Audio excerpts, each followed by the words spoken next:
चलिए, today is the orientation lecture and introduction of Indian evidence act.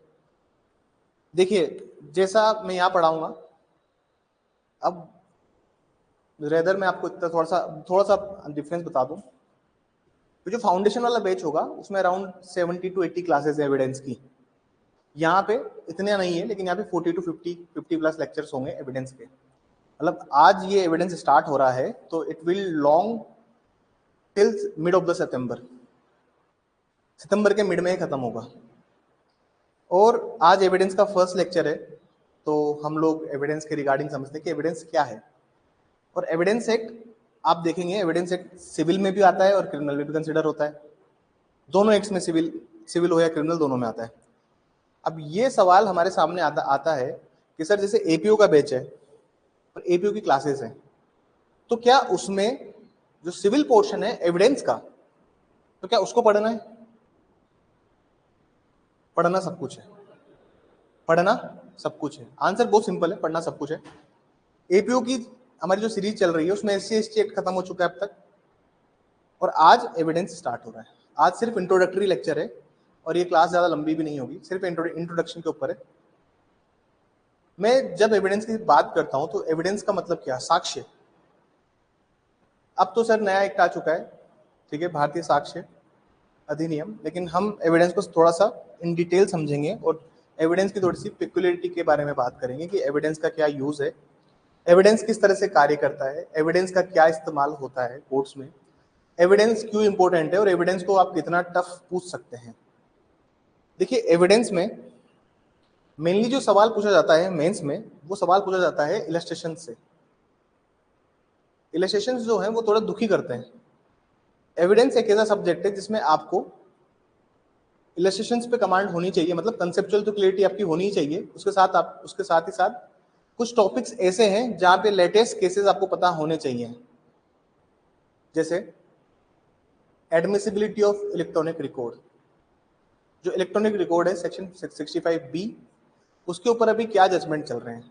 Arjun पंडित राव खोटकर के बाद में टी नसीर आ चुका है, तो टी नसीर का क्या इंपैक्ट है, हम हर एक पॉइंट को समझते हुए चलेंगे। मैं आपको थॉमस ब्रूनो से लेकर टी नसीर तक क्या जर्नी तय की इंडियन एविडेंस एक्ट ने, मैं आपको हर एक केस डिटेल में समझाने वाला हूं। एविडेंस अगर आपको पढ़ना है और एविडेंस को अगर आपको समझना है तो आपको केस लॉज समझ में आने चाहिए। केस लॉज का मतलब क्या? केस लॉज का मतलब उनके फैक्ट्स पता होने चाहिए। जब मैं बात करता हूं बेस्ट एविडेंसेस की, जब मैं बात करता हूं सर्कमस्टांशियल एविडेंसेस की, पारिस्थितिक वश जो साक्ष्य होते हैं मैं उनकी बात करता हूं, जब मैं बात करता हूं गोल्डन प्रिंसिपल्स ऑफ एविडेंसेस की, या फिर जो भी साक्ष्य के जो स्वर्णिम नियम है मैं उनकी बात कर लूं, या फिर मैं पंचशील के सिद्धांत की बात करता हूं। मान लीजिए कहीं पे भी डायरेक्ट एविडेंस नहीं मिल रहा है, एविडेंस के बिना ट्रायल प्रोसीड नहीं हो सकती। एविडेंस करवाना मैंडेटरी है, आप एपीओ के लिए पढ़िए या फिर आरजेएस के लिए पढ़िए। विदाउट एविडेंसेस आप किसी केस को डिसाइड नहीं कर सकते, वेदर क्रिमिनल हो या सिविल हो। केस लॉस आपका मेन कमांड होती है और प्लस कंसेप्ट आपके मेन कमांड होते हैं। सर जेम्स फिट्जस्टीफन ने एविडेंस एक्ट बनाया 1872 में, और ये एक्ट आया 1 सितंबर 1872 को। कुछ लिखवाऊंगा नहीं, बस समझो। आज सिर्फ सारी बुक्स वगैरह बंद कर दीजिए, बस सुनिए मेरे को। आप बस मुझे सुनिए और इसको बस सुनने की तरह लीजिए। मैं आज सिर्फ लेक्चर डिलीवर करने के मूड से आया हूँ। मैं प्रोफेसर भट्टाचार्य सर से पढ़ा हूँ, और भट्टाचार्य सर जब भी आईपीसी का लेक्चर देने आते थे तो वो फर्स्ट डे ऑफ इंट्रोडक्शन पे सिर्फ ये कहते थे, बस आप सुनिए मुझे, बुक्स वगैरह बंद करके बस आप वैसे आप आज भी आप सुनिए। आज मैं लेक्चर डिलीवर करूंगा, कुछ पढ़ाऊंगा नहीं। एविडेंस एक्ट जो है वो सिर्फ आपको इस चीज की रिगार्डिंग नहीं बताता है कि ट्रायल कैसे चलेगा, वो ये भी बताता है कि ट्रायल में किस पार्टी को पहले राइट है क्रॉस एग्जामिनेशन करने का। बहुत सारे प्रोविजंस ऐसे हैं एविडेंस एक्ट के जो कि डायरेक्टली लिंक होते हैं सीपीसी सीआरपीसी से, उनको भी हम डिस्कस करेंगे। हम एविडेंस एक्ट में ये भी देखेंगे कि एविडेंस की क्या भूमिका रहती है, एविडेंस का क्या ऑब्जेक्ट क्या है, एविडेंस का कोर्ट्स कैसे रन करते हैं एविडेंस के ऊपर, और पार्टीज को क्या क्रॉस एग्जामिनेशन कराना मैंडेटरी है अगर मैं कोई भी चीज एडमिसिबल करना चाहता हूं तो।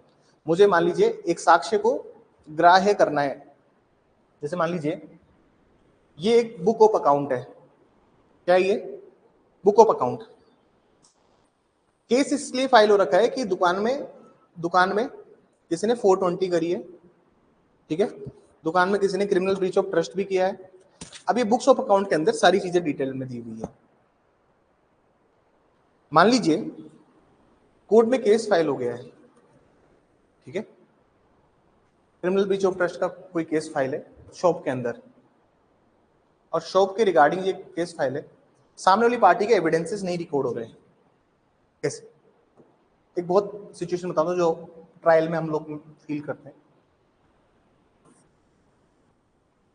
कोर्ट ने सर समन इशू कर दिए हैं, ये सिविल समन नहीं, क्रिमिनल के समन जो होते हैं। पार्टीज के ऊपर एफआईआर हुई, पार्टीज ने बेल ले ली, अब एविडेंसेस देने की बारी आई। प्रोसिक्यूशन एविडेंसेस हो चुके हैं, अभियोजन के साक्ष्य हो चुके हैं, 313 के स्टेटमेंट भी हो चुके हैं। 313 का स्टेटमेंट सीआरपीसी का होता है, मतलब ये किसी अक्यूज का स्टेटमेंट होता है, ये रिकॉर्ड पे नहीं होता, ओथ पे नहीं होता, लेकिन जनरली ये होना चाहिए। 313 के बयान हो चुके हैं। 313 के बयान क्या होते हैं सीआरपीसी के, वो सुनिए। 313 के बयान में कोर्ट ये पूछता है बुला के, कोर्ट जनरली नॉर्मल बात करता है कि आपने ऐसा क्यों किया, प्रोसिक्यूशन एविडेंस के बाद आपने ऐसा क्यों किया, आपने ऐसा क्या वजह थी कि आपने अकाउंट में ऐसा घबला किया और पैसों की आपको जरूरत पड़ गई, कि आपको सैलरी टाइम पे नहीं मिलती थी। कोर्ट बहुत असर्टेन करता है। उसके बाद 315 के स्टेटमेंट होते हैं।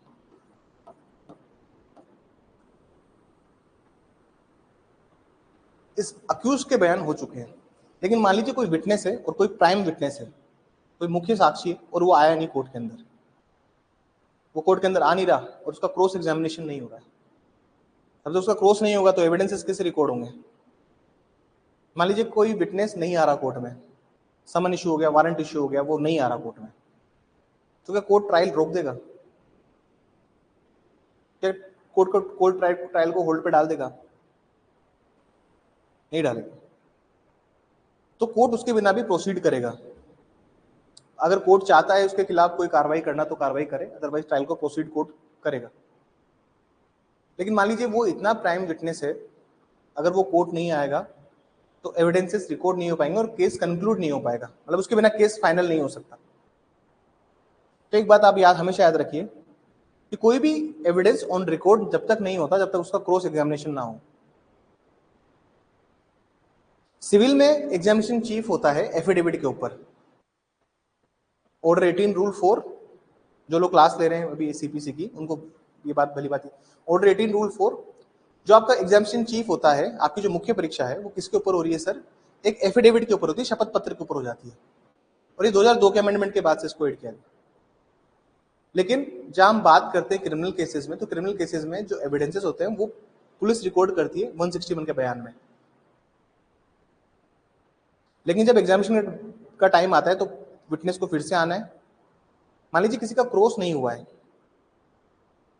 दूसरी पार्टी उसका या तो क्रॉस नहीं कर रही है या फिर वो पार्टी आ ही नहीं रही है क्रॉस के लिए। मान लीजिए आज कोर्ट चला, कोर्ट खत्म होने वाला था, आधे घंटे का न्यायालय के पास समय था, कोर्ट ने एग्जामिनेशन चीफ को कर लिया, लेकिन कोर्ट ने बोला कि क्रॉस नेक्स्ट हियरिंग पे करेंगे, और मान लीजिए विटनेस गायब है।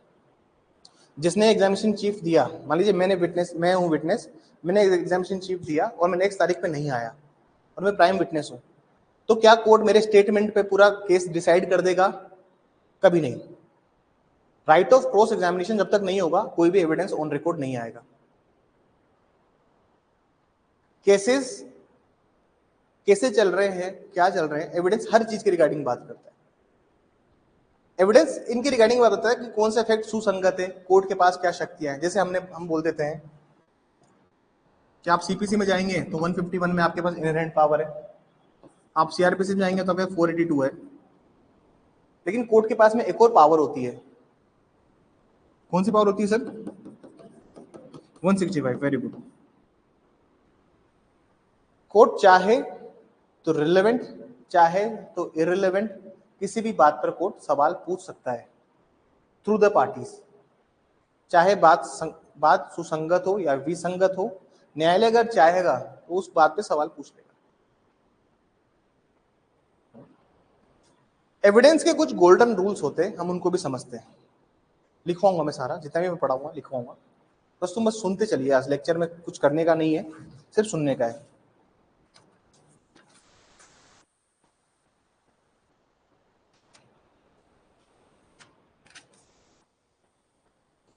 देखिए जो वर्ड एविडेंस है, ये वर्ड आया है एविड्रा से।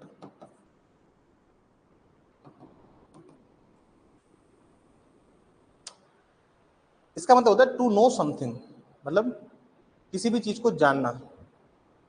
एविडेंस का मतलब यहां से आया है। जो एविडेंस है sir, to know something, to prove something, to show something, बहुत सारे मतलब होते हैं डिफरेंट डिफरेंट, लेकिन एविड्रा से एक लैटिन मैक्सिम टर्म है, उससे ये शब्द बना है एविडेंस। अगर मैं जनरलिटी में बात करूं एविडेंस की, तो एविडेंस दो तरह की चीजों पे लगता है। One is substantive law, Sarwan Vidhi,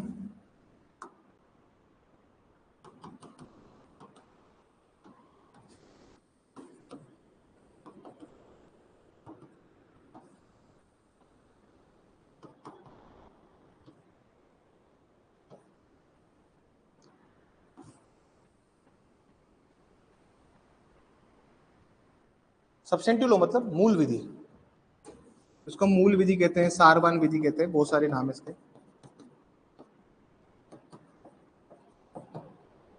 substantive law का मतलब क्या होता है सर? वो लॉ जो कि राइट्स एंड ड्यूटीज के बारे में, जो कि राइट्स एंड ड्यूटीज के बारे में, कोई भी लॉ जो राइट्स और ड्यूटीज के बारे में बता रहा है वो सब्सटेंटिव लॉ। लेकिन ये सब्सटेंटिव लॉ इन्फोर्स कैसे होगा, ये प्रवर्तन में कैसे आएगा? मान लीजिए मेरे पास कोई सब्सटेंटिव राइट है, जैसे मुझे वोट देने का अधिकार है, मुझे वोट देने का अधिकार है, लेकिन मेरे को रोक लिया, आइदर पुलिस ने रोक लिया, किसी ने भी रोक लिया, और मैं अपना वोट नहीं डाल पाया। मेरा कैंडिडेट जीत गया, लेकिन मेरा एक राइट तो खत्म हुआ। मान लीजिए मेरी एक राइट्स और ड्यूटीज है मेरी, जब कभी भी इसका वायोलेशन होगा, इसका उल्लंघन होगा, तो एक कोज ऑफ एक्शन आएगा, वाद हेतु का आएगा। एविडेंस सिविल क्रिमिनल दोनों में लगता है।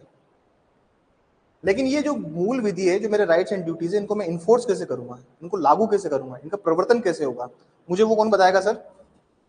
Procedural law. कौन बताएगा? मुझे प्रक्रिया विधि बताएगी कि क्या प्रक्रिया अपनानी चाहिए और क्या प्रोसीजर है आपका। तुम बताइए इन दोनों में से ज्यादा शक्तिशाली कौन है?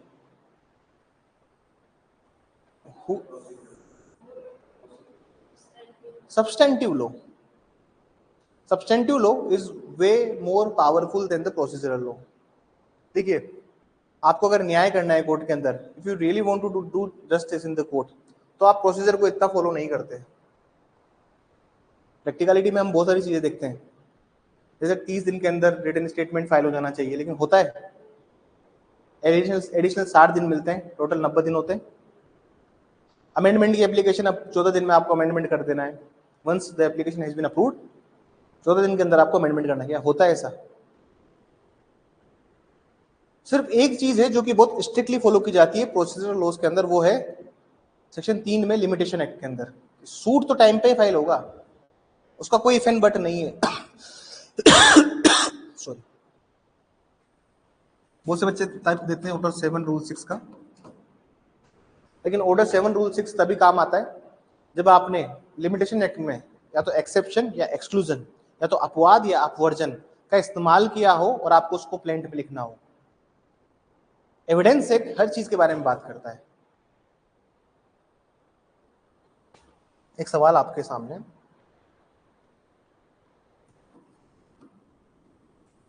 मान लीजिए यहां पे एक बेल एप्लीकेशन लगी है,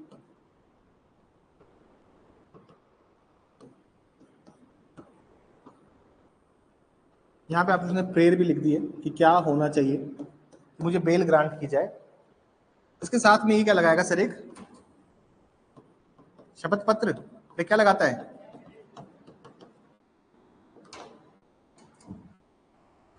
और एफिडेविट पे लिख के देता है कि जो भी मेरे द्वारा पॉइंट रखे गए हैं, जितने भी पैराग्राफ होंगे, पैराग्राफ 1 2 3 4 5 6 7, वो बोलेगा जितने भी मेरे द्वारा पैराग्राफ है 1 2 7, ये मेरे द्वारा सत्य है और लास्ट में वो शपथ पत्र पे साइन भी करेगा एक, और यहाँ पे नोटरी पब्लिक एक ठप्पा भी मारेगा।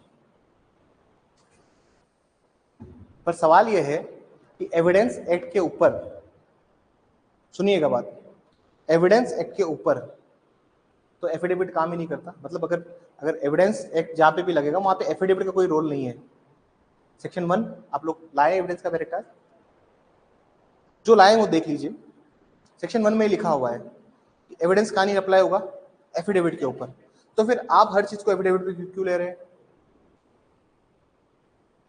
जब एविडेंस नहीं ले रहे हो आप, जब इसका कोई महत्व नहीं है, तो फिर एफिडेविट क्यों हो रहा है भाई साहब? नोटरी पब्लिक क्यों सर्टिफाई करके दे रहा है? सवाल यह है। और एविडेंस एक्ट एक विशेष एक्ट है, इसका कुछ एक्सेप्शंस भी हैं। लॉ जो होते हैं सर वो इस तरह से काम करते हैं।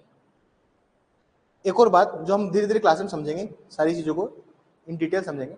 सीपीसी वाले जो सीपीसी पढ़ रहे हैं मेरे साथ में, उनको तो ये सब पता है कि ये क्यों होता है। वेरिफिकेशन भी होता है इसके साथ। क्या होता है, अगर आप सीपीसी में ले लो, इसको आप बेल एप्लीकेशन की जगह सिविल सूट कर दोगे, उसका क्या होता है, एक वेरिफिकेशन भी होता है ऑर्डर 6 रूल 15 का, वो भी इसी के साथ लगता है।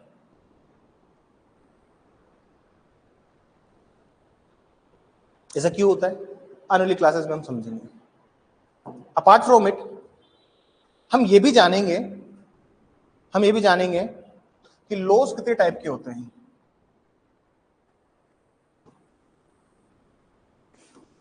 एक होता है सर लेक्स फोराई, एक होता है लेक्स लोकाई। ये दोनों लैटिन टर्म्स हैं, इनको मैं हिंदी में ट्रांसलेट नहीं कर सकता, लेकिन विधि जो होती है सर दो तरह की होती है। इसको हम बोलते हैं लॉ ऑफ फोरम, मतलब न्यायालय का कानून। एक होता है लॉ ऑफ लोकेशन, स्थान का कानून।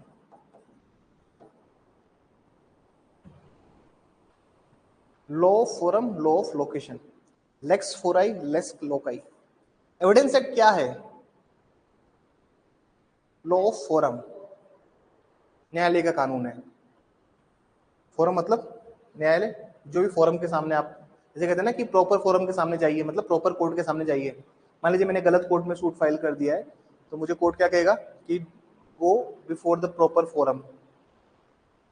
मान लीजिए ट्रांसफर हो गया है किसी का ना, और मेरे को उस पर स्टे लगवाना है ट्रांसफर पे। मैं नया नया एडवोकेट, लेकिन कहीं से केस मिल गया, तो मैंने क्या किया सर, सीधा हाई कोर्ट अप्रोच कर दिया और डाल दी एक रिट। तो हाई कोर्ट जब पहले दिन ही देखेगा मेरे को कि आप स्टेट एडमिनिस्ट्रेटिव ट्रिब्यूनल में गए हैं, क्या आप ट्रिब्यूनल में होके आए हैं। जितने भी कर्मचारी है, राज्य के कर्मचारी है, उनके ट्रांसफर को लेके कौन डील करता है, सेट।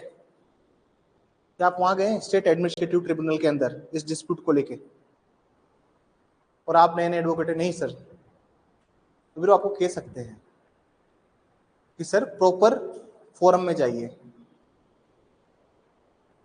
समझ में ही बात। एविडेंस एक्ट हो गया, लिमिटेशन एक्ट हो गया, जितने भी प्रोसीजरल लॉ हैं, जितने भी सर क्या है, जितनी भी प्रक्रिया विधि है जिसके अंदर प्रोसीजर के बारे में बताया हुआ है किसी भी एक्ट के ऊपर, वो सब क्या होते हैं, लॉ ऑफ फोरम। लेकिन जितने भी सब्सटेंटिव लॉ होते हैं वो क्या होते हैं, law of location, IPC, contract act.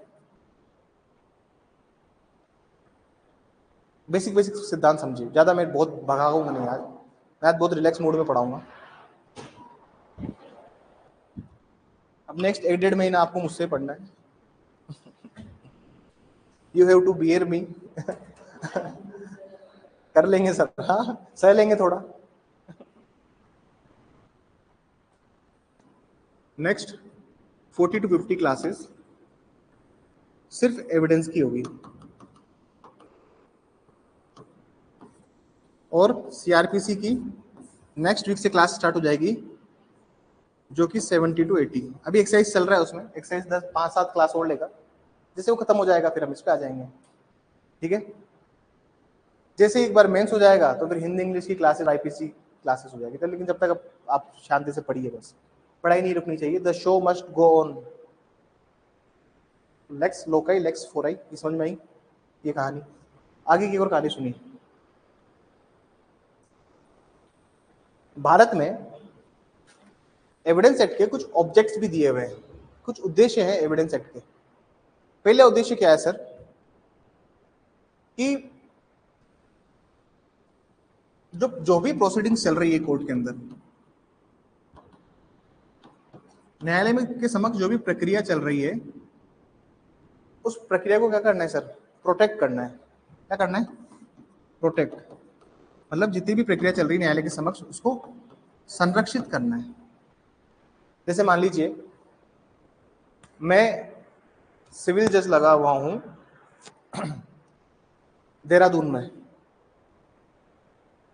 और आप जज लगे हुए हो दिल्ली में, ये सब आप जज लगे हुए हो अजमेर में।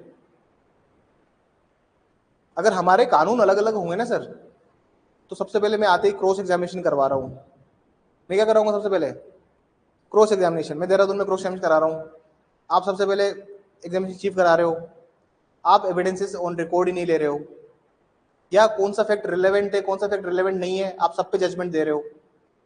एक बार 165 का प्रोवाइजो पढ़िए आप। क्यों जरूरी है एविडेंस एक्ट, मैं आपको आज बताता हूँ। जिन बच्चों के पास डायरेक्ट नहीं है, मैं इधर एक बार निकाल देता हूँ। देखिए एविडेंस एक्ट मेंस में नंबर नहीं लेके आता बच्चा इसमें। ये मेंस पॉइंट ऑफ व्यू से दुखी करने वाला एक्ट है।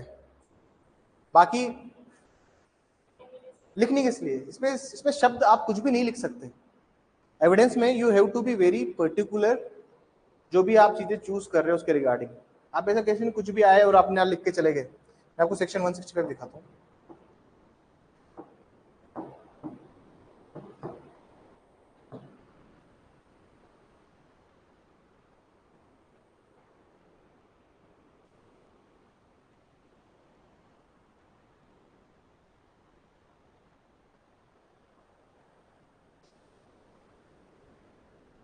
जैसे मैंने आपको बताया कि जो इनहेरेंट पावर होती है न्यायालय की, वो 165 में निहित करती है। 165 क्या है सर एविडेंस का, थोड़ी सी कोर्ट को इनहेरेंट पावर है, मतलब एविडेंस में भी एक इनहेरेंट पावर है, कहीं लिखा नहीं है लेकिन है। मतलब कोर्ट जस्टिस करने के लिए कोई भी ऑर्डर पास भी कर सकती है इसके अंदर, लेकिन उसकी कुछ लिमिटेशंस भी है। पहली लिमिटेशन क्या, देखिए अगर जज को कोई भी फैक्ट डिस्कवर करना है या फिर कोई भी चीज कोर्ट को चाहिए, तो कोर्ट क्या कर सकता है सर, चाहे वो रिलेवेंट फैक्ट हो, मतलब चाहे वो सुसंगत फैक्ट हो, या फिर विसंगत फैक्ट, विसंगत कोई भी सवाल हो, कोर्ट चाहे तो रिलेवेंट सवाल पूछे पार्टी से, या कोर्ट चाहे तो किसी पार्टी से इररिलेवेंट सवाल भी पूछ सकता है। It's all prerogative of the court. आगे चलिए, कोर्ट कुछ भी सवाल पूछ सकता है, लेकिन जो जजमेंट होगा ना हमेशा, वो जजमेंट किस पे बेस्ड होगा, judgment must be based upon facts declared by this act to be relevant and, आपका जजमेंट किस पे होगा सर, हमेशा रिलेवेंट फैक्ट पे। मान लीजिए अगर एविडेंस एक्ट नहीं होता तो मैं जज बन के बैठा हूं देहरादून में, तो मैं इररिलेवेंट फैक्ट के ऊपर भी जजमेंट पास कर रहा होता। आप अजमेर में बैठे हैं, आप बायस हो जाते हैं, मतलब कोर्ट क्या हो जाता, बायस हो जाता। एविडेंस एक्ट का पर्पस क्या है, कि प्रोसीडिंग्स को संरक्षित करना है, प्रोटेक्ट करना है फ्रॉम एम्बिग्यूटी, फ्रॉम कोल्यूजन, ताकि पार्टी मिले नहीं। ये बात समझ में आई। दूसरा इस एक्ट का पर्पस होता है सर, एक यूनिफॉर्मिटी लेके आना।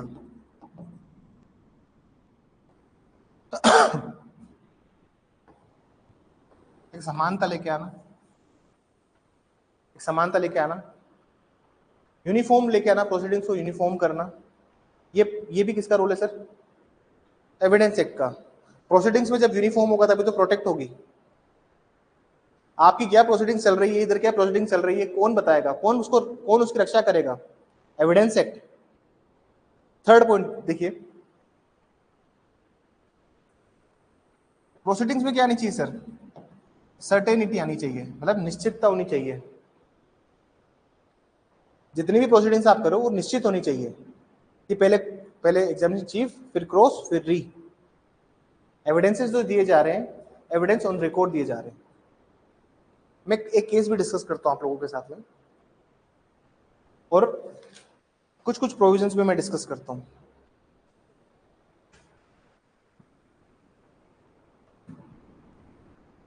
एक एविडेंस का बहुत लैंडमार्क जजमेंट मैं आपका डिस्कस करता हूं। इसका नाम है Sharad Birdichand Sarda versus state of Maharashtra. Evidence की जब भी इंट्रोडक्टरी क्लास होगी, यही जजमेंट आप मुझसे सुनेंगे। It's a wonderful judgement.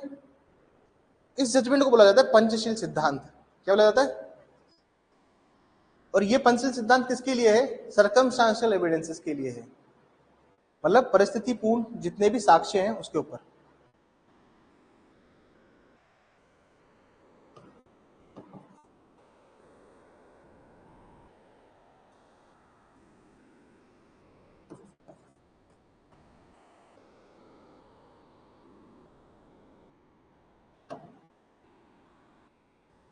Case के फैक्ट सुनिए। इस केस में क्या होता है सर? हस्बैंड और वाइफ एक केमिकल फैक्ट्री में जॉब करते हैं, ठीक है। वाइफ भी केमिकल इंजीनियर होती है और हस्बैंड भी केमिकल इंजीनियर होता है। दोनों पुणे में रहते हैं, पुणे के हिंजीवाड़ा में। हिंजीवाड़ा इस लोकेलिटी है पुणे में, वहां रहते हैं लोग। अब इस केस में होता क्या है वो सुनिएगा। इस केस में महिला अपने थोड़ा हस्बैंड का बिहेवियर अच्छा नहीं होता। महिलाओं को लगता है कि यार मेरा पति जो है ना, वो काम के सिलसिले में इतना बिजी रहता है कि मेरे उससे ज्यादा बात नहीं करता अच्छे से। महिला ये दुख अपने लेटर्स में मेंशन करती है अपने अपनी बहन को। एक लेटर अपनी माँ को भी लिखती है, उसमें भी लिखती है कि मेरे पति जैसे बात नहीं करते। और वो एक्सप्रेस करती है अपना एक ग्रीफ जो होता है हस्बैंड के प्रति, इन लॉज के प्रति, वो बताती है। वो भी बताती है कि हमारी स्टाफ में एक और महिला है, उसका नाम अभी मैं केस दिखाऊंगा आपको, पूरा केस समझा दूंगा। उसमें भी सर ये होता है, जिस दिन उसकी मौत होती है उस दिन पति अमूमन 9:30 बजे तक घर हो जाते हैं। महिला जो है जल्दी आ जाती थी ऑफिस से। जो वुमन थी वो 5:30-6 बजे घर आ जाती थी, और 9:30 तक पति भी घर आ जाता था। लेकिन उस दिन पति कोई काम से लेट हो गया और वो 10:30 बजे घर पहुंचा। जब कभी भी पति लेट होता था तो महिला अपना खाना वाना खा के सो जाया करती थी। हस्बैंड भी अपने लेट आता है और वो भी देखता है कि चलो ठीक है मैडम सो गई। लेकिन बाद में कुछ बात करने के लिए इनको उठाता है तो ये उठती नहीं है। मतलब 10:30 बजे बाद जब उठाता है तो ये उठती नहीं है इनकी वाइफ। कोर्ट बुक कर लेता है इनको, शरद बिरदीचंद शारदा को, इनके घर वालों को, कि आपने जहर देके मारा है। क्या एलिगेशन लगता है? कि आपने जहर देके मारा है। अब ऐसा कोई डायरेक्ट एविडेंस नहीं है कि जिससे जहर दिया गया हो। कोई ऐसा पॉइंट नहीं है जिससे ये आप बात प्रूव कर सको कि जहर दिया गया है और जहर खिलाया गया है। There is no direct evidence. कोई आई विटनेस नहीं है। बॉडी में जो जो रूट कॉज ऑफ डेथ थी वो ये थी कि मरी कैसे, कि उसकी उनकी जो डेथ होती है वो पॉइजन को कंज्यूम करने की वजह से होती है। लेकिन जब हस्बैंड को पता लगता है कि वाइफ कुछ रेस्पॉन्स नहीं कर रही है, ये पड़ोस के एक फ्लैट में जाते हैं, वहाँ एक डॉक्टर साहब रहते हैं, उनको उठा के लाते हैं। डॉक्टर साहब को बोलते हैं कि देखिए क्या हुआ है इनको। डॉक्टर साहब कहते हैं कि सांस नहीं चल, इनको हॉस्पिटल लेके जाइए। तो वो हॉस्पिटल भी लेके जाते हैं। डॉक्टर्स में कुछ 4-5 थ्योरीज बताते हैं पॉसिबल। पहली थ्योरी ये बताता है कि पोस्टमार्टम में कहीं पे भी फिंगरप्रिंट नहीं है गिलास के ऊपर हस्बैंड के, या तो बहुत ही प्लान करके मर्डर किया है। दूसरी बात ये बताता है डॉक्टर, जो कोर्ट ये थ्योरी पे आता है, या तो इनको तकिया दबा के मारा गया है और फिर बाद में इनको लिक्विड दिया गया है, क्योंकि लिक्विड कुछ फंसा हुआ था। और so and so fourth theories आगे बढ़ती है।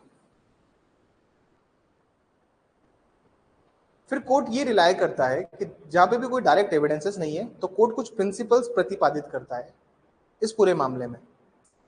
एक प्रिंसिपल तो कोर्ट ही कहता है कि जब कभी भी कोई डायरेक्ट एविडेंसेस अगर वहां पे नहीं हो तो आप ये देखिए कि क्या कोई अदर हाइपोथेसिस है कि वाइफ ने सुसाइड क्यों किया। जब आप ये बोलते हो कि हस्बैंड बात नहीं करते या फिर हस्बैंड का कुछ ऐसा है, तो अपने सुसाइड नोट में या तो लिख के जाती महिला, उसके रिगार्डिंग भी कुछ नहीं था। सुसाइड नोट लिखा उन्होंने, लेकिन कहीं पे भी ये बात नहीं मेंशन करी कि हस्बैंड की गलती की वजह से मैं जा रही हूँ।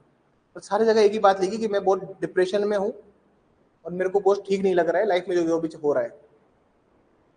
घर वाले एलिगेशन लगाते हैं कि ऑफिस में कोई लेडी स्टाफ है, हस्बैंड का उसका अफेयर है,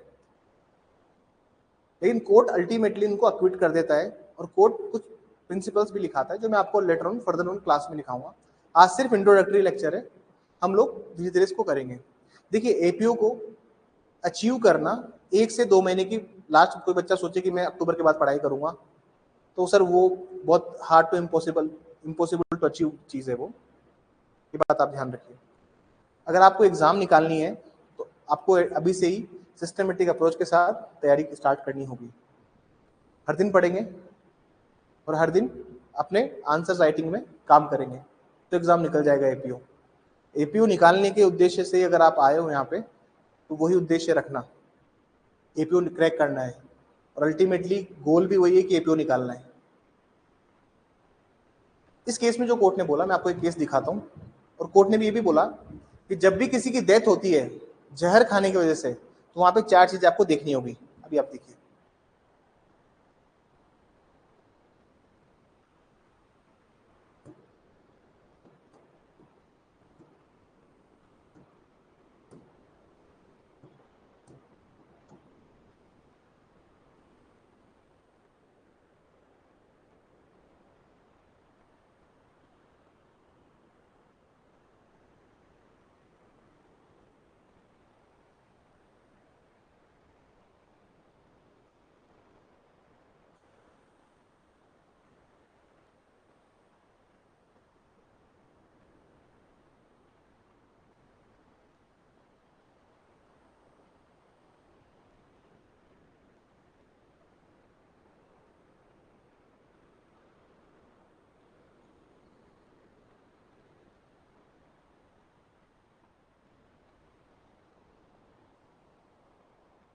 ये देखिए 5 जो सिद्धांत दिए हुए ना, 1 2 3 4 5, इन्हीं को कोर्ट ने बताया।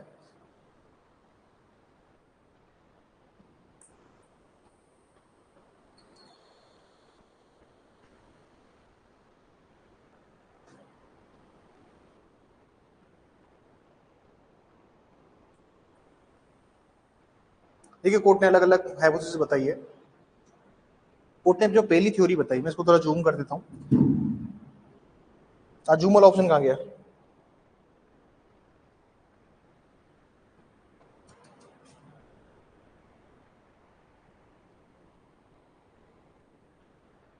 ठीक है, कोर्ट ने ये बोला, इफ द अक्यूज्ड, कोर्ट पहले सिचुएशन क्या बोलती है, if the accused wanted to give poison while Manju was wide awake, she would have put stiffest possible resistance. मतलब उसने कोई विरोध तो किया होता अगर पति ने जहर देके मारा है तो, क्योंकि ऐसा आरोप लगाया गया कि पति ने जहर देके मारा है, और उसके पोस्टमार्टम में ये कहीं नहीं मिला कि वायलेंस हुआ है, रेजिस्टेंस हुआ है। दूसरा पॉइंट ने बोला कि एक और पॉसिबिलिटी, इसको भी हम रूल आउट नहीं कर सकते, कि पोटेशियम साइनाइड जो है ना, उसके ग्लास में, मंजू के ग्लास में उसके पति ने डाल के दिया है पानी पिलाने के लिए। लेकिन वो खुद एक कौन थी सर? केमिस्ट थी। वो जानती थी कि पोटेशियम साइनाइड का क्या इम्पैक्ट होगा। Third point, the third possibility is that Manju had return pretty late to the flat, she went to sleep even before the arrival of the appellant. मतलब वो एक और पॉसिबिलिटी कि वो पहले आ गई और पहले आके सो गई। Then he must have tried forcibly to administer the poison by the process of mechanical suffocation, कि उसके पति ने उसको या तो मैकेनिकल, वो सो गई उसके बाद उसके पति ने मैकेनिकल सफोकेशन के थ्रू उसको मारा है। और कहीं पे भी रेजिस्टेंस, डॉक्टर का ओपिनियन है कि कोई भी रेजिस्टेंस नहीं हुआ है हस्बैंड वाइफ के बीच में। आप किसी को भी मारने की ट्राई करेंगे नींद में तो वो उठेगा तो सही, और वो आपके नाखून लगाया गया, what ever he will do या शी विल डू, वो शो करना था, उसने नहीं किया। चौथा point, the other possibility that possibility may be thought of Manju died of a natural death. This is also eliminated in the view of report of chemical examiner confirmed by the postmortem of disease as the result of admission of potassium cyanide. मतलब naturally तो वो नहीं मरी। फिर court ने कुछ circumstances बताए इसके अंदर, मैं आपको वो डिस्कस करता हूं।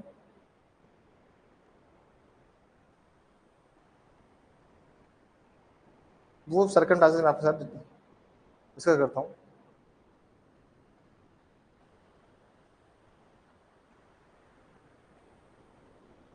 कि जब भी आप किसी को जहर देते हैं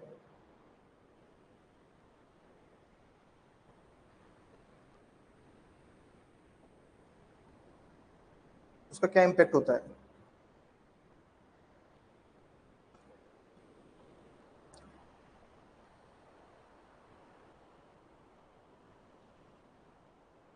देखिएगा एक बार कहीं पे लिखा हो तो, एडमिनिस्ट्रेशन ऑफ जहर, एडमिनिस्ट्रेशन ऑफ पॉइजन का कहीं पे पॉइंट आ रहा हो तो।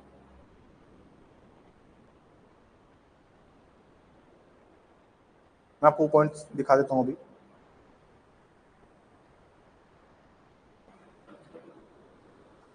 मैं सर्च कर लेता हूँ, हाँ, क्योंकि इसमें थोड़ा सर्च करना मुश्किल है। मैंने लगभग 4 पॉइंट पे होगा वो। ये 5 गोल्डन प्रिंसिपल्स हैं जो कोर्ट ने दिए थे।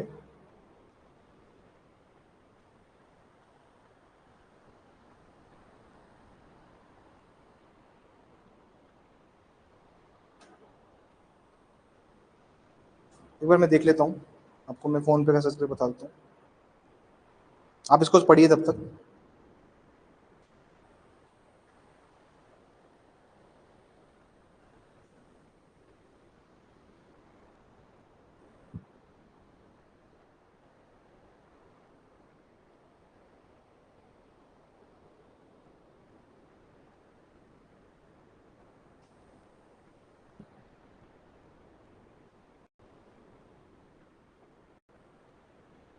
फोर पॉइंट टू में है, मेरे को पैराग्राफ तो याद था लेकिन 4.2 में है, ठीक है ना। 4.2 देखिए एक बार,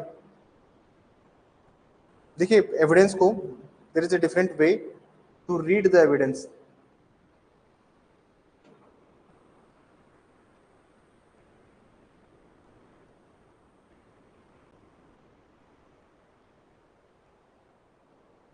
पैराग्राफ 4.2 दिखा कहीं पे, दिस इज 5।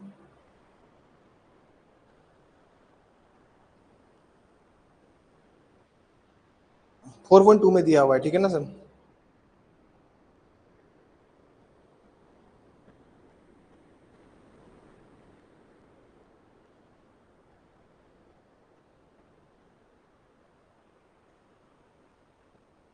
ये रहा, इसको देखिए एक बार और समझने की कोशिश कीजिएगा।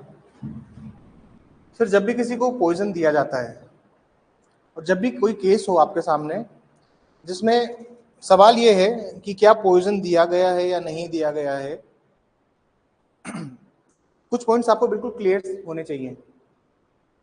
पहला पॉइंट तो ये होता है सर कि क्या एक मोटिव है जिसके पीछे जहर दिया गया है। दूसरा पॉइंट ये, क्या जो पर्सन जिसकी डेथ हुई है क्या उसकी डेथ जहर खाने से ही हुई है। तीसरा पॉइंट ये कि क्या अक्यूज के पास में पोजीशन था, मान लीजिए क्या उसके कब्जे से आपको जहर बरामद हुआ है। जैसे एक वो वेब सीरीज है ना, साइनाइड वर्सेस करी, नेटफ्लिक्स पे है एक वेब सीरीज, कभी टाइम मिलो देखना, it's a very good web series. तो उसमें क्या होता है कि वो जो औरत अपने परिवार के 8-9 लोगों को मार देती है, 10 लोगों को मार देती है, ऑलमोस्ट 10 लोगों को गेम ओवर कर देती है। वो एक महिला अपने ही परिवार के 10 लोगों को 20 साल में मार देती है और किसी को पता ही नहीं लगता कि उसने मारा है। और वो सबको साइनाइड से मारती थी, पोटेशियम साइनाइड से। सिम्टम्स आते थे हार्ट अटैक के, या फिर ऐसा लगता था कि कुछ गले में कुछ फंस गया है खाने में और वॉमिटिंग होना स्टार्ट हो गई है, फूड पॉइजनिंग से उसकी डेथ हो गई है। थर्ड पॉइंट, तो उसको जब पकड़ते हैं लास्ट में उस महिला को, तो उसके पोजीशन से वो जहर मिलता है। फोर्थ पॉइंट देखिए, that he had an opportunity to administer the poison to the accused. क्या उसके पास एक अपॉर्चुनिटी है, क्या वो विक्टिम को पॉइजन देने की उसके पास अपॉर्चुनिटी है। अगर हाँ तो शरद ब्रिटिशन शारदा में बहुत सारी बातों के बारे में डिस्कस, बहुत डिटेल में बात की गई है। टेकिंग स्क्रीनशॉट, अच्छा अच्छा। तो शरद ब्रिटिशन शारदा के अंदर बहुत सारी चीजों की रिगार्डिंग बात की गई है। बेसिकली इसमें ऑप्शन नहीं आता ना हिंदी में ओपन करने का, जैसे नहीं आ रहा ना इसमें, मैं अगर एडवांस में जाऊंगा तो भी नहीं आ रहा ना। इसमें अगर ऑप्शन आता तो मैं कब का हिंदी में आप लोगों को दिखा देता।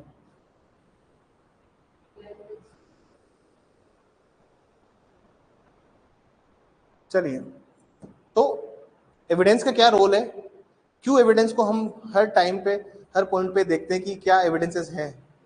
जैसे मान लीजिए उसके पास में अगर पॉइजन मिलता तो ये क्या होता सर, ये सेक्शन 8 में फॉल करता, मोटिव बनता, उसका जो कंडक्ट होता उससे पता लगता कि क्या किया है उसने मर्डर करने के बाद में, और ये सब रिलेवेंट होता। एविडेंस एक्ट को इतनी खूबसूरती के साथ डिजाइन किया गया है और ड्राफ्ट किया गया है कि हर एक पॉइंट जो एविडेंस एक्ट के अंदर दिया हुआ है वो हर एक पॉइंट कहीं ना कहीं जाके रिलेवेंट बन जाता है। एविडेंस एक्ट के अंदर 6 से 55 तक के बीच में उसकी रेलेवेंसी दी हुई है। जो कहीं फॉल नहीं करता वो या तो सेक्शन 6 में फॉल करता है या सेक्शन 11 में। मतलब मान लीजिए एक फैक्ट है वो कहीं पे भी नहीं आएगा तो या तो सेक्शन 6 में आ जाएगा या सेक्शन 11 में आ जाएगा। फॉर एग्जाम्पल एक महिला ने फोन पे बोला कि सर, पुलिस वालों को फोन किया उसने 100 नंबर पे कि सर बचाओ मुझे मारने वाले हैं मेरे, और फोन कट गया। घर में 4 लोग हैं।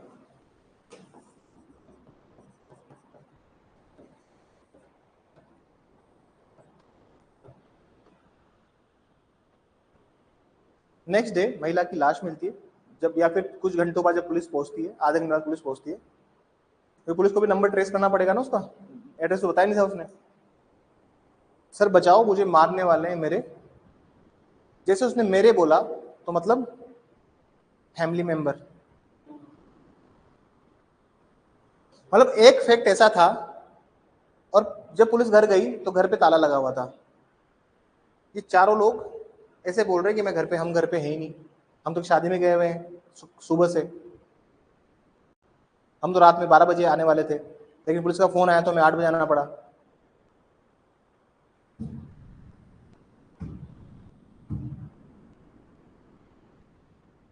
अब सवाल यह है कि रिलेवेंट फैक्ट में क्या जाएगा।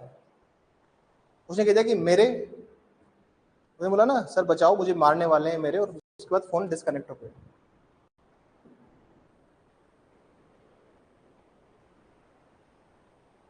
अब कोई फैक्ट है जो कि कहीं दूर दूर तक भी कनेक्टेड नहीं है। मतलब अगर अगर ये सास ससुर ये सब लोग बोलते, अगर ये लोग नहीं बोलते कि हम लोग तो सुबह से शादी में गए हुए हैं, हमारी मोबाइल की लोकेशन भी वही है, देखो वीडियोग्राफी शादी की फोटोग्राफी, तो डेफिनेटली इनके ऊपर उंगली होती, ये सब प्राइम सस्पेक्ट होते, अक्यूज भी यही होते। लेकिन जैसे ही द मोमेंट दे सेड कि हम सोचा सुबह 7 बजे निकल गए थे, इनको इसलिए नहीं लेके गए क्योंकि इनकी तबीयत ठीक नहीं थी। अब मेरे में मेरे पड़ोसी भी तो हो सकता है, हम्म हम्म मेरे भाई भी हो सकता है, कुछ भी हो सकता है ना सर। मतलब वो फैक्ट जो कहीं से भी रिलेवेंट नहीं था वो रिलेवेंट बन जाएगा जस्ट बिकॉज ऑफ सेक्शन 6 या सेक्शन 11 के। और जो फैक्ट हाईली, जिसकी बहुत ज्यादा संभावना थी, वो हाईली प्रोबेबल की जगह हाईली इम्प्रोबेबल बन गया। जिसकी सबसे ज्यादा संभावना थी, जो अधिसंभाव्य तथ्य था, जिसकी सबसे ज्यादा संभावना थी कि मेरे मतलब यही होंगे 4, लेकिन जैसे उन्होंने बोला कि हम वहां गए हुए, टोल की पर्ची दिखाई, फोन की लोकेशन पुलिस ने चेक कर ली, अब बताओ कौन है कातिल।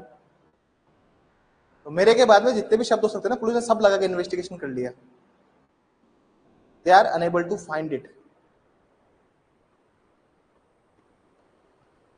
लेकिन कोई कितना भी हो जाए, परफेक्ट हो जाए, परफेक्ट क्राइम तो कुछ होता नहीं ना सर। कुछ परफेक्ट क्राइम होता है क्या? मार्केट में कुछ लोग खुले तो घूम रहे हैं, बहुत सारे केसेस जिनमें कोई पता ही नहीं है। आरुषि तलवार, पता है क्या क्या हुआ, किसने मारा है? नो वन न्यू, कौन मार के गया है? कितने सारे केसेस होते हैं एक्सीडेंट के, हिट एंड रन के, हाईवे पे किसी ने बाइक वाले को उड़ाया और भाग गया, वो तो पता ही नहीं है किसने मारा।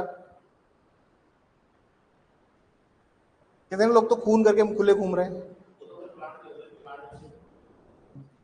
देखिए, जिस भी चीज की आप प्लानिंग करेंगे ना, जितनी ज्यादा पकड़ने के चांसेस उतने ही जल्दी होते हैं। आप किसी भी चीज की प्लानिंग कर लो, उतनी जल्दी पकड़ाई में आओगे।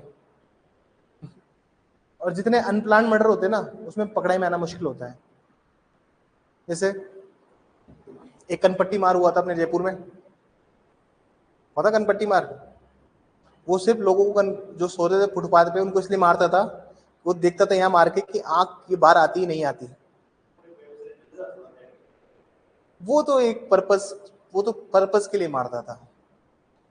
बट कुछ लोग होते हैं, कुछ साइको लोग ऐसे भी होते हैं कि ट्रैफिक, जो जेब्रा क्रॉसिंग बनी हुई है, जो आदमी सिर्फ वाइट वाइट वाइट वाइट पे पाँव रखेगा, जो आदमी सिर्फ वो बैठ जाता था ऐसे हथौड़ा लेके, और इससे black black black black black पे पाँव रखेगा, उसका पीछा करके मारता था वो।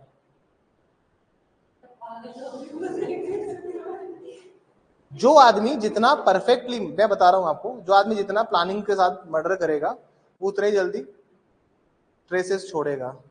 लेकिन जो आदमी बिना प्लानिंग के मर्डर करता है, उसको पकड़ना मुश्किल होता है। और एविडेंस के बिना यू कैन नॉट प्रोसीड।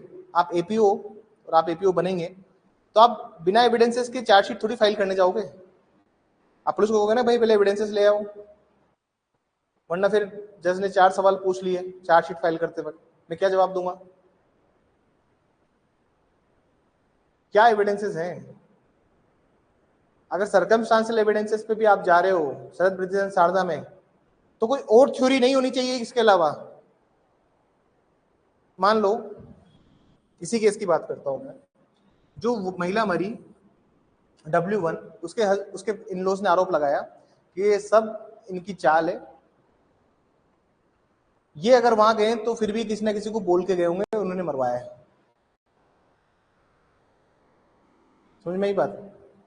आप अगर इसका गेम और करना है और बोल दिया कि दहेज मांगते थे, मैसेज दिखा दिए कि तुम्हारी बेटी का हाल अच्छा नहीं करेंगे, हाल अच्छा नहीं होगा दहेज नहीं दिया तो, और फिर बेटी मर गई, तो इन जगहों पे सर्कमस्टांशियल एविडेंसेस काम करते हैं कि कोई और थ्योरी नहीं है और कोई और हाइपोथेसिस नहीं है जो ये बताए कि मर्डर किसी और ने किया है। ये एविडेंस का आज इंट्रोडक्टरी लेक्चर है, मुझे लगता है कि आज इतना ही काफी है, क्योंकि फिर एक्सेस का अपना टाइम हो गया। But the thing is, evidence act में बहुत मजा आने वाला है, हम बहुत सारे केसेस पढ़ेंगे और बहुत इन डिटेल पढ़ेंगे। I hope you will enjoy this journey. Paper तो तुम निकाल लोगे, मेहनत करोगे और रेगुलर रहोगे तो। बच्चा रेगुलर नहीं तो फिर मुश्किल होता है पेपर निकालना। सिंसियर रहो, रेगुलर रहो, हार्ड वर्क करो, टेस्ट एग्जाम्स कभी स्किप मत करो, पेपर आप पास हो जाओगे। बस सिंपल सा फंडा है। आपको कोई फेल कर सकता तो वो सिर्फ आप हैं, आपको कोई और फेल नहीं कर सकता। अरे भस्मासुर का नाम सुना है? भस्मासुर का उसको ये वरदान था,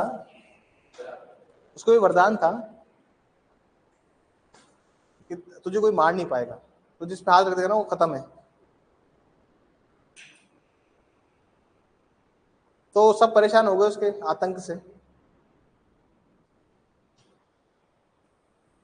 एक दिन उसने खुद ही के ऊपर हाथ रख लिया।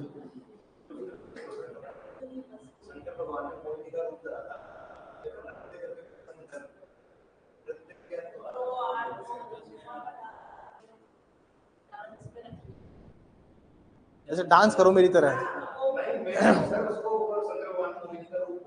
मोहिनी का रूप तो नारायण ने रखा था ना।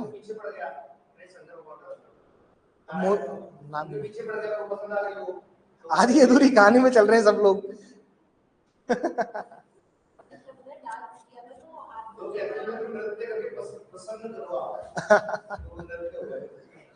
तो वैसे सर, आप अपने भविष्य के खुद जिम्मेदार हैं। पढ़ाने का काम मेरा है, मेहनत करना आप कितनी चाहते हो तो सब आपके ऊपर निर्भर करता है।